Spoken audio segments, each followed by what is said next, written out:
Au cœur de la louange. Au cœur de la louange, une émission de rencontre, de formation, d'évangélisation et de partage sur la louange.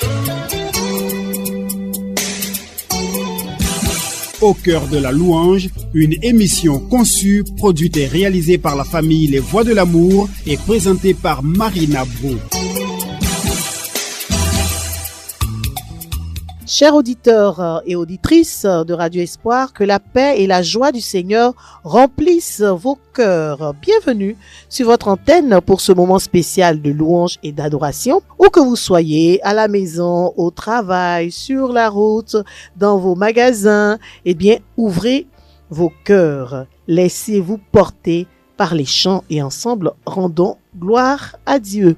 Nous commençons par ce cantique de la famille Les Voix de l'Amour. Ouvrons nos cœurs.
Je ne suis pas seule dans ce studio. Bonjour Adèle. Bonjour Marina. Alors la gloire de Dieu resplendit toujours sur ton visage quand je te rencontre. Eh bien, nous allons avec nos auditeurs parler aujourd'hui de la louange, de la puissance de la louange. Eh oui, il y a effectivement une puissance dans la louange. Et pour ceux qui ont l'habitude d'expérimenter la louange, ils savent que Dieu répond très vite quand tu te mets en louange. Ah oui. Alors, on voulait échanger avec vous au travers de cet enseignement du père Arsène Abonga. Voilà. Et qui, au cours de cet enseignement, a parlé de la puissance de la louange, a parlé aussi de la misère de l'homme. Et nous avons voulu échanger avec vous au travers de ce thème développé par le père Arsène Abonga, qui nous parle de la puissance de la louange. Nous allons écouter un extrait de cet enseignement et puis nous revenons en studio pour en discuter.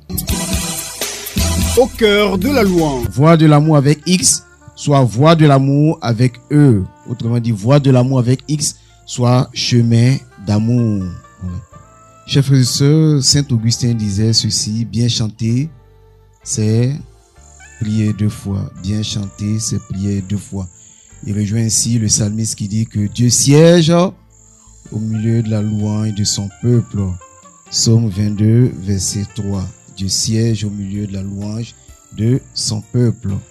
Et quand on parcourt la Bible, on voit que la louange a une puissance. Ou du moins, il y a une puissance dans la louange. Oui. Quand on parcourt l'Ancien Testament, on va voir d'abord le cas de Saül. Oui, on nous dit qu'il est arrivé un moment où Dieu avait désapprouvé Saül. Donc, il avait jeté sur lui un esprit. Et lorsque Saül était troublé, il faisait appel à David. Et quand David venait chanter, son cœur était apaisé. Ça, non? On dit souvent la musique fait quoi? La musique adoucit les mœurs. C'est ça, non? On continue. On voit qu'en 2 Chroniques 20, versets 17 à 30, 2 Chroniques 20, versets 17 à 30, on voit que Josaphat, avec Israël, va combattre les fils d'Ammon et de Moab. Et là, il va avoir la victoire par la louange. Par la louange, il va avoir la victoire. Et on connaît aussi comment le mur de Jéricho s'est effondré. On voit comment le mur de Jéricho s'est effondré. Où Josué conduit les enfants de Dieu. Ils font ce qu'on appelle le Jéricho. 6 jours durant, ils vont tourner autour de Jéricho. Et puis le 7e jour, ils vont entrer dans la ville au travers des champs. Et là, on voit que les murs vont tomber. Vous voyez la puissance de la louange. Et quand on va arriver dans le Nouveau Testament, on va voir que Paul et Silas avaient été emprisonnés. Au milieu de la nuit, Paul qui dit à Silas, chantons les merveilles de Dieu. Et au travers de leur chant, on voit que les chaînes vont se briser. Et tous les prisonniers vont être libérés. Donc on voit au travers de ces différents passages-là, la puissance de la louange. Et c'est ce que vous avez décidé de faire, non? Au début, vous étiez un groupe du renouveau charismatique. Et puis après, vous êtes sortis du campus. Et chacun de vous, avec le charisme que Dieu a donné, a essayé de mettre cela au service de l'évangélisation. Voilà. On va maintenant arriver à notre thème, voix de l'amour, soit chemin d'amour. Oui, on nous parle du curé d'As, qu'on appelle Saint Jean-Marie Vianney, le saint patron des prêtres. On dit que lorsque son évêque lui a dit que tu es affecté à As, il est allé, mais il ne connaissait pas As. Il est arrivé à un carrefour où il devait prendre un chemin. Et il ne maîtrisait pas bien. Et puis il a croisé un enfant. Il demande à l'enfant où est le chemin de Ars. Montre-moi le chemin d'Ars. Et puis l'enfant qui lui montre le chemin. Il dit c'est par ici, Ars. Et Saint Jean-Marie Vianney qui dit que tu m'as montré le chemin d'Ars, moi je te montrerai le chemin du ciel. Chemin du ciel, oui. Et je crois que c'est ce que vous essayez de faire au travers de vos voix. Au travers de vos voix, d'autres personnes soient gagnées à Christ. Qu'au travers de votre voix, d'autres personnes puissent s'engager sur ce chemin d'amour-là que vous-même vous empruntez. Parce que celui qui vous a créé est lui-même amour. C'est ce que nous dit Saint Jean. Quand on prend 1 Jean 4, verset 8, on nous dit que ce qui caractérise Dieu, c'est l'amour. Il va le reprendre encore en 1 Jean 4, verset 16, pour dire que Dieu est amour. Et ce Dieu qui est amour-là, c'est lui qui a créé l'homme à son image et à sa ressemblance. C'est-à-dire que si Dieu, qui est amour, a créé l'homme à son image et à sa ressemblance, l'homme aussi doit refléter l'amour, n'est-ce pas? On a vu le dimanche passé, Jésus qui disait qu'on reconnaît un bon arbre au travers du fruit qu'il produit. Autrement dit, un oranger ne peut pas produire des mangues. C'est ça, non? Voilà. Donc si Dieu est amour et qu'il nous a créés par amour, c'est-à-dire que nous aussi, qui avons été créés à son image et à sa ressemblance, nous devons faire preuve d'amour. Nous devons vivre d'amour. Nous devons refléter l'amour. Et c'est là que notre témoignage sera crédible. À cet effet, il y a le pape Paul VI qui disait que l'homme écoute volontiers les témoins que les maîtres. Ou bien s'il écoute les maîtres, c'est parce que ces derniers sont des témoins. C'est dit que dans la vie chrétienne, fais ce que je dis, ne fais pas ce que je fais, ça ne tient pas. Ça ne tient pas. C'est ce qu'on voit là, c'est ton comportement là qui amène d'autres personnes à pouvoir s'engager à la suite du Christ. Et c'est ce que le Seigneur attend de nous, parce que nous sommes les ambassadeurs du Christ. En tant qu'ambassadeur, on est appelé à représenter dignement le Seigneur, parce que le Seigneur nous a donné son esprit. Vous vous souvenez, en Acte 1, verset 8, on dit quoi? Vous recevrez une puissance, et là, vous serez mes témoins jusqu'aux extrémités de la terre, là. Alors, ce témoin de l'amour là doit se déporter dans tous les compartiments de nos vies, doit se déporter dans notre quotidien, doit se déporter dans nos environs. Voilà, que nos vies soient témoignages, pour que grâce à nous aussi d'autres puissent s'engager à la suite du Christ. Saint Paul pouvait dire en Romains 12 verset 1 à 2 que au nom du Seigneur, je vous en supplie, faites de vos vies des sacrifices qui soient agréables et saints pour la gloire de Dieu, Et il nous demande de ne pas nous conformer au siècle présent, mais de nous laisser transformer par le renouvellement de notre intelligence. Et quand je voyais ce passage-là, quand je méditais ce passage, le Seigneur m'envoyait à Jean-Baptiste. On dit que Jean-Baptiste est assis là avec deux de ses disciples. Et pendant qu'ils sont en train d'échanger, là nous sommes en Jean 1, avec le verset 36.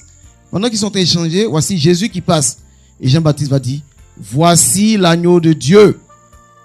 Voici l'agneau de Dieu. Et à partir de ce moment-là, ses disciples qui étaient avec lui vont le laisser et ils vont commencer à suivre Jésus. Et Jésus qui leur demande, que cherchez-vous? Et ils vont lui poser la question, Rabbi, où demeures-tu? Et puis Jésus qui leur dit, venez et suivez-moi. Et on nous dit par exemple, ces deux disciples-là, il y avait André. André qui, à la suite, après, va aller trouver son frère son frère Simon, qui lui dit que nous avons rencontré le Messie. Il est ici. Et finalement, il va entraîner son frère à sa suite. Vous voyez? Et que, au travers du témoignage de Jean-Baptiste, la chaîne s'est allongée. Jean-Baptiste qui dit à ses disciples, voici l'agneau de Dieu. Et les deux qui le suivent, et eux aussi, ils vont aller chercher d'autres personnes pour le suivre. On voit qu'au travers de ce fait-là, on voit que Jean-Baptiste a été pour ses disciples un poteau indicateur. Et eux aussi, ils vont aussi être des poteaux indicateurs pour les autres. Et c'est ce que le Seigneur attend de nous. Que grâce à nous, d'autres personnes puissent s'engager à la suite du Christ. Mais pour que notre message puisse porter, nous avons besoin de nous distinguer. On a besoin de nous distinguer. Il faudrait que ce message-là soit crédible.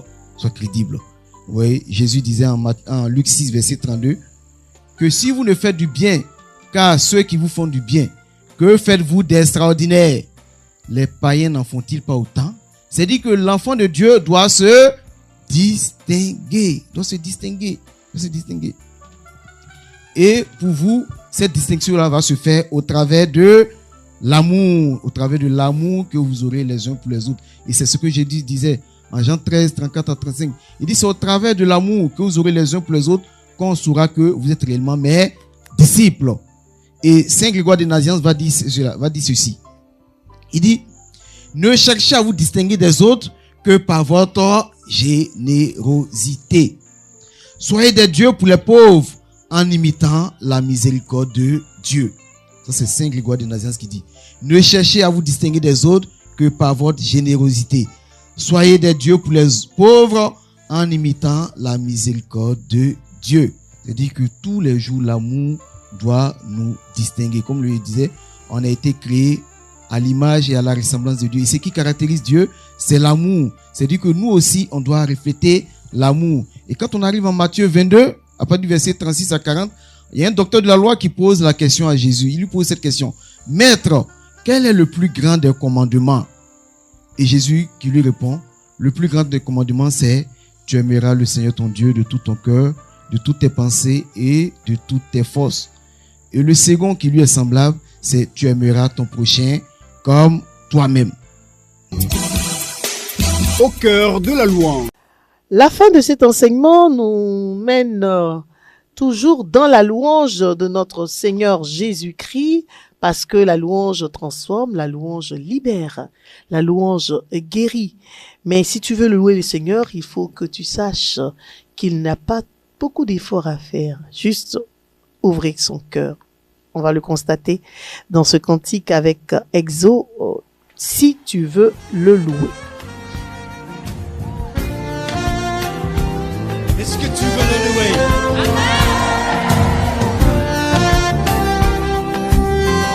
Si tu veux le louer, sache qu'il faut que tu le fasses avec le cœur. Si tu veux le louer, lâche les pensées qui t'attachent et te font peur. Si tu veux le louer, aime l'âme et celle aussi de ton voisin. Si tu veux le louer, sème avant que tu récolteras demain. Pas besoin de diplôme, pas besoin de latin, juste aimer son nom et son Esprit Saint. Et l'homme devient fou, fou de ce Dieu-là, ce bon Dieu d'amour, bon Dieu tout en moi. Si tu veux le louer, sache qu'il faut que tu le fasses avec le cœur. Si tu veux le louer, lâche les pensées qui t'attachent et te font peur. Si tu veux le louer, aime l'âme et celle aussi de ton voisin. Si tu veux le louer, sème avant que tu récolteras demain. Pas besoin fausser, froncer les sourcils. Pas besoin crisper, louer c'est facile. Qui dit qu'on est sourd alors qu'on l'est pas? Nous on sait qu'en nous, c'est Dieu qui fait ça. Fais ça.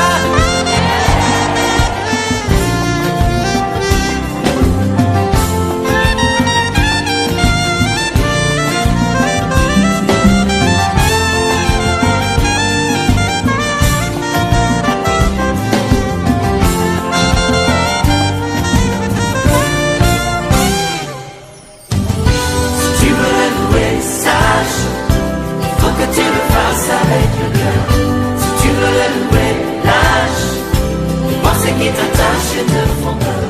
Si tu veux le louer, Adèle, nous avons entendu le père Abonga qui nous parlait de la puissance de la louange. C'était au cours d'un enseignement qui était basé sur un thème pour la famille Les Voix de l'amour, famille Voix de l'amour avec X, Voix de l'amour avec chemin de l'amour. Mais avant de parler de cet amour-là, il a parlé de la puissance de la louange, parce que les voix qui chantent le Seigneur empruntent cette voix de l'amour pour parvenir à rencontrer pleinement le Maître des lieux, c'est-à-dire notre Seigneur Jésus-Christ. Alors, qu'est-ce qu'on peut dire après ce bel enseignement? Cette partie, parce qu'on va continuer, n'est-ce pas? Bon, après cette première partie, moi, je pourrais dire que, comme le Père le disait tout à l'heure, c'est une expérience que chacun doit faire. C'est vrai que dans la Bible, comme il le disait, nous avons vu comment le mur de Jéricho est tombé quand le peuple a loué. Et nous avons vu aussi comme Paul et Silas dans la prison ont vu leurs chaînes se rompre quand ils ont commencé la louange. Il faut expérimenter parce qu'aujourd'hui, nous, personnellement, chacun écrit sa partie de l'évangile. Donc, il faut pouvoir l'expérimenter, commencer à s'exercer à la louange. Et moi, je dirais que de ma propre expérience, le Seigneur m'a souvent répondu par des chants qui faisaient monter à mon cœur. Et quand je me mettais à chanter, quand je rentrais dans cette obéissance-là, j'ai été à plusieurs reprises, été vraiment guéri, réconforté, rassuré par le Seigneur dans toutes les situations que je traversais. Donc, pour moi, comme le Père le disait, j'ai déjà expérimenté et j'exhorte tout un chacun à l'expérimenter aussi, à louer plutôt que de récriminer. Le chant le dit bien, hein, si tu veux le louer, sache qu'il faut que tu le fasses avec le cœur. Certainement, il y en a qui sont toujours un peu réticents parce que c'est vrai que le chant est la voix bitumée de la louange, mais il n'y a pas que le chant. Et même si nous voulons chanter, eh bien, chantons avec ce que nous avons. Chantons avec notre cœur. On se donne des limites parce que on regarde la voix. On se dit, il faut que la voix soit belle, elle soit embellie pour que le Seigneur entende. Mais non, le Seigneur, on le loue avec le cœur.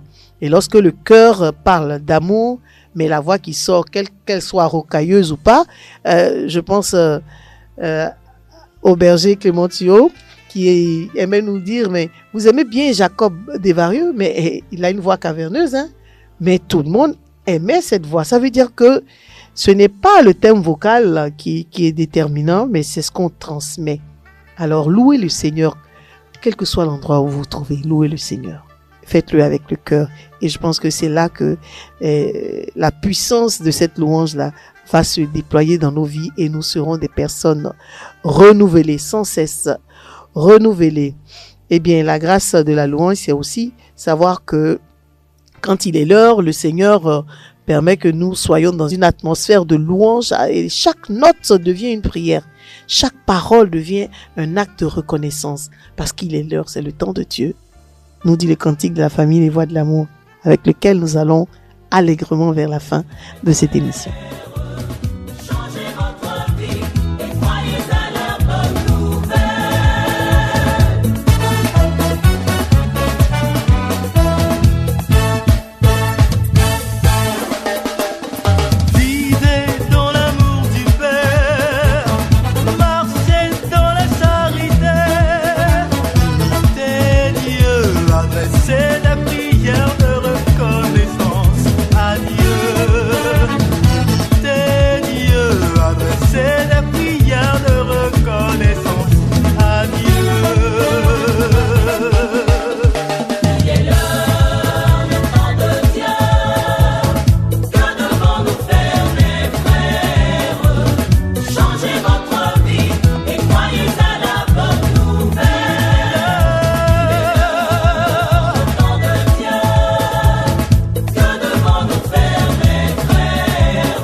Adèle, restons connectés, hein, laissons la musique nous parler, laissons les mots, il faut que les mots s'arrêtent parce que le moment de grâce avec la louange nous permet de pouvoir déposer nos fardeaux aux pieds du Seigneur parce que ce qu'il a fait hier, il peut encore le faire aujourd'hui. Et nous allons rentrer dans un grand temps de l'Église, le temps de carême, où nous allons pouvoir nous ressourcer et puis reprendre des forces, hein. C'est comme le carburant qui est fini dans la voiture, il faut s'arrêter à la station et faire le plein pour pouvoir continuer la route.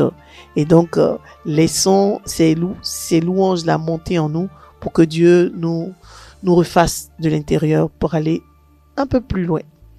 Alors, pour ce temps de carême qui approche, Adèle, qu'est-ce qu'on peut souhaiter à nos auditeurs?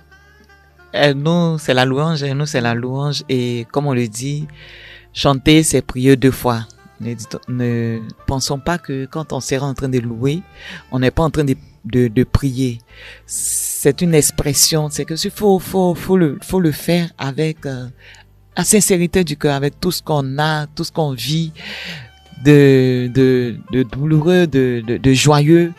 C'est tout ça que le Seigneur, il faut qu'on soit nous-mêmes quand nous sommes en train de vivre dans la louange. Ce n'est pas de dire pour quelque chose qui se passe, de dire ce qui est extérieur à nous, mais ce que on vit du plus profond de nous, c'est de l'exprimer et de l'offrir au Seigneur à travers la louange.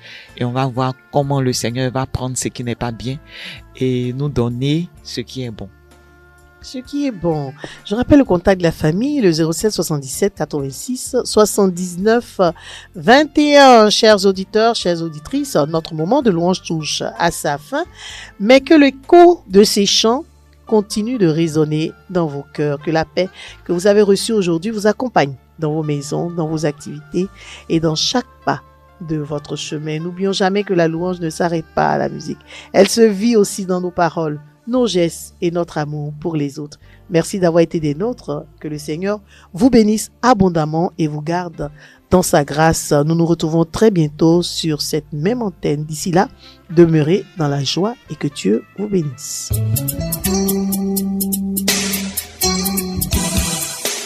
Au cœur de la louange. Au cœur de la louange, une émission de rencontre, de formation, d'évangélisation et de partage sur la louange. Au cœur de la louange, une émission conçue, produite et réalisée par la famille Les Voix de l'amour et présentée par Marina Bro.